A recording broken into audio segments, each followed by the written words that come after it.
بسم اللہ الرحمن الرحیم۔ بچوں کی قصص الانبیاء میں آج کا سبق کا عنوان ہے سمود کی دشمنی۔ سمود کی دشمنی، سمود یہ صالح علیہ السلام کی قوم کا نام ہے سمود۔ تو سمود کی دشمنی، دیکھیے کیا دشمنی ہے۔ قوم یہ کب گوارا کر سکتی تھی؟ قوم یہ کب گوارا کر سکتی تھی؟ گوارا یعنی برداشت کر سکتی تھی کہ ان کے جانوروں کا ایک دن چھن جائے کہ ان کے جانوروں کا ایک دن چھن جائے۔ قوم اس پر کب راضی ہوتی؟ قوم اس پر کب راضی ہوتی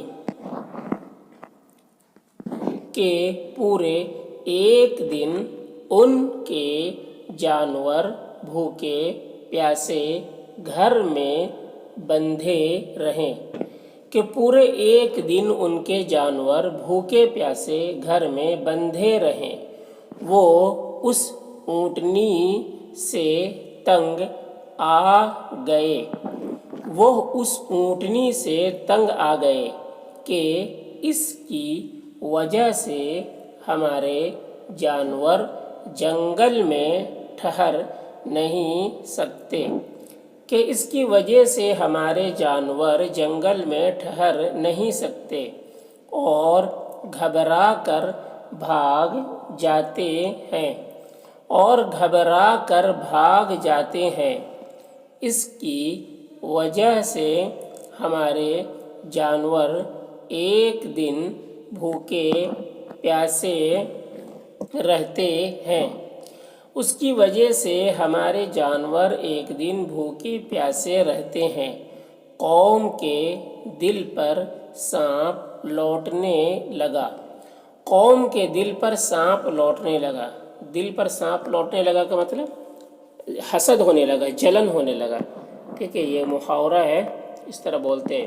قوم کے دل پر سانپ لوٹنے لگا۔ حضرت صالح علیہ السلام ان کو ڈرا چکے تھے۔ حضرت صالح علیہ السلام ان کو ڈرا چکے تھے کہ اگر اس کے ساتھ برائی کرو گے تو تمہارے حق میں اچھا نہ ہوگا، مگر کون ڈرتا ہے؟ ان کی آنکھوں کا پانی ڈھل چکا تھا۔ آنکھوں کا پانی ڈھل چکا تھا مطلب یعنی وہ بے شرم بے حیا ہو چکے تھے۔ تو یہ بھی ایک محاورہ ہے کہ بے شرم بے حیا ہو گئے تھے، تو اس کے لیے ایک استعمال کیا جاتا ہے کہ ان کی آنکھوں کا پانی ڈھل چکا تھا۔ ایسی بے باک اور دلیر قوم تھی کہ جس کو کسی بات کا ڈر نہ تھا، چپکے اس کے قتل کرنے کی تجویز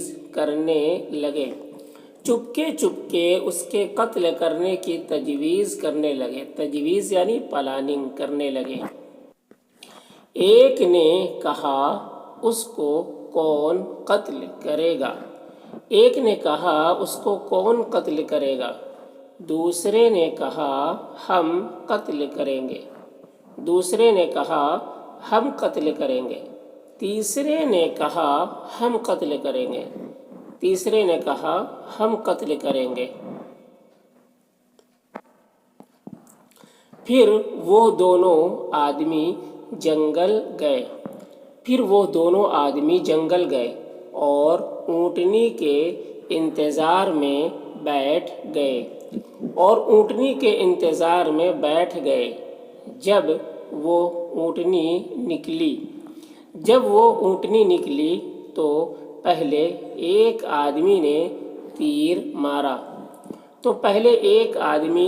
مارا، دوسرے نے اس کی کونچیں کاٹ دی۔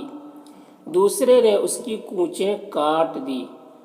کونچیں کاٹ دی مطلب یعنی اس کے ہاتھ پیر کو زخمی کر دیا، جس کی وجہ سے وہ بیٹھ گئی، پھر ان لوگوں نے اس کو قتل کر دیا.